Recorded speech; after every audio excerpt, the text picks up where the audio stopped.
నమస్తే, welcome to four sides TV. తెలంగాణలోని దళితుల సర్వతోముఖాభివృద్ధికి సీఎం కేసీఆర్ అమలు చేస్తున్న దళిత బంధు పథకం సత్ఫలితాలనిస్తోందని అధికార బీఆర్ఎస్తో పాటు కొన్ని అధ్యయన సంస్థలు చెబుతున్నాయి.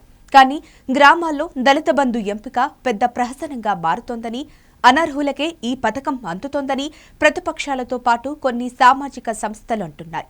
అయితే తెలంగాణ అసెంబ్లీ ఎన్నికల నేపథ్యంలో ఈ పథకంపై వస్తున్న అనుకూల వాదనలు, విమర్శలు, భిన్నాభిప్రాయాలను తెలుసుకుందాం.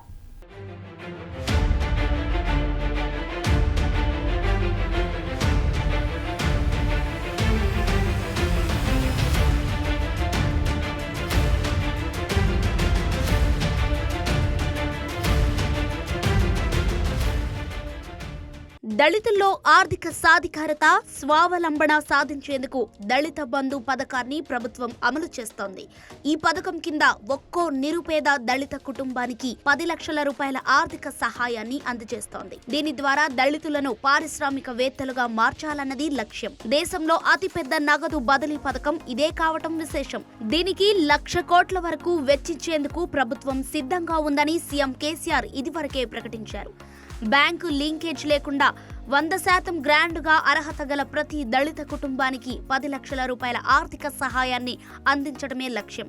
ఈ పథకాన్ని 2021 ఆగస్టులో సీఎం కేసీఆర్ స్వయంగా ప్రారంభించారు. తర్వాత హుజురాబాద్ నియోజకవర్గంలో 18,025 కుటుంబాలను గుర్తించి 10 లక్షల రూపాయలు చొప్పున మంజూరు చేశారు. ఈ పథకం దళితులతో పాటు ఇతరులకు కూడా ఉపాధి కల్పిస్తోందని Centre for Economic Social Studies ఇటీవలే నిర్వహించిన సర్వేలో వెల్లడైంది.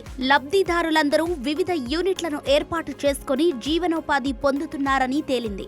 హుజురాబాద్ నియోజకవర్గంలో పథకం అమలు తీరు, ప్రభావాన్ని తెలుసుకునేందుకు సెస్ ఈ సర్వే నిర్వహించింది. ఈ సర్వేలో ఆసక్తికర విషయాలు వెలుగులోకి వచ్చాయి. నియోజకవర్గంలో 18,025 దళిత బంధు లబ్ధిదారులుండగా సర్వే కోసం 16,149 యూనిట్లను సెస్ ఎంపిక చేసింది. వీటిలో 14,879 వ్యక్తిగత యూనిట్లు, 1,270 గ్రూప్ యూనిట్లున్నాయి. దళిత బంధు పథకం దళితుల జీవితాల్లో గణనీయమైన మార్పులు తీసుకొస్తున్నట్టు సెస్ అధ్యయనం వెల్లడించింది. కోళ్ల ఫారాలు, సిమెంట్ ఇటుకల తయారీ యూనిట్లు, ఫోటో స్టూడియో యూనిట్లు మెరుగ్గా పనిచేస్తున్నాయని తెలిపింది.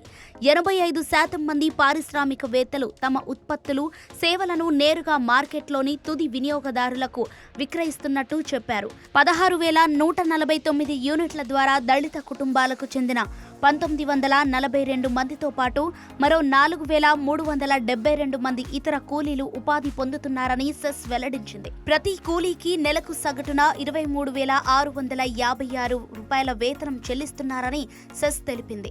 డైరీ, పౌల్ట్రీ, పేపర్ ప్లేట్ తయారీ, మినీ సూపర్ బజార్లు, కిరాణా దుకాణాలు, టెంట్ హౌస్ లాంటి యూనిట్లు 1 కంటే ఎక్కువగా కుటుంబాలకు ఉపాధి కల్పిస్తున్నాయని వివరించింది.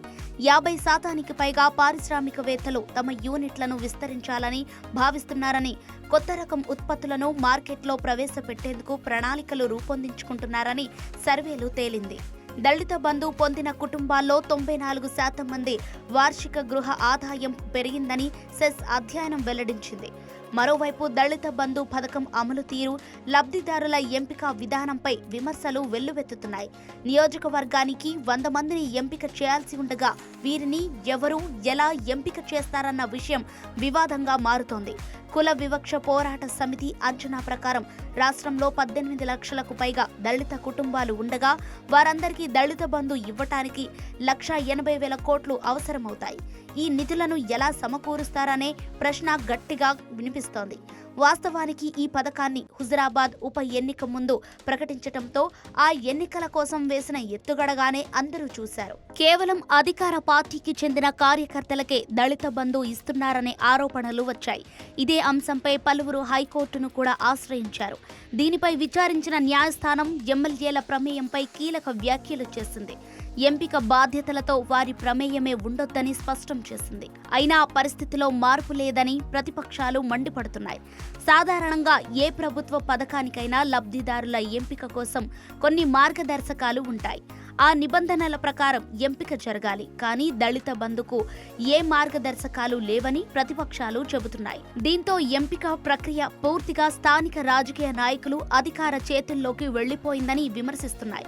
ఫలితంగా నిజమైన అర్హులకు పథకం అందటం లేదంటున్నాయి. లబ్ధిదారుల్లో ప్రజాప్రతినిధుల కుటుంబ సభ్యులు, ప్రభుత్వ ఉద్యోగాలు చేస్తున్న వారు, కాంట్రాక్టర్లు, ఎమ్మెల్యేల అనుచరులు ఉంటారని చెబుతున్నారు. ప్రతిపక్షాల విమర్శలను ఎస్సీ సంక్షేమ శాఖ మంత్రి కొప్పుల ఈశ్వర్ తోసిపుచ్చారు.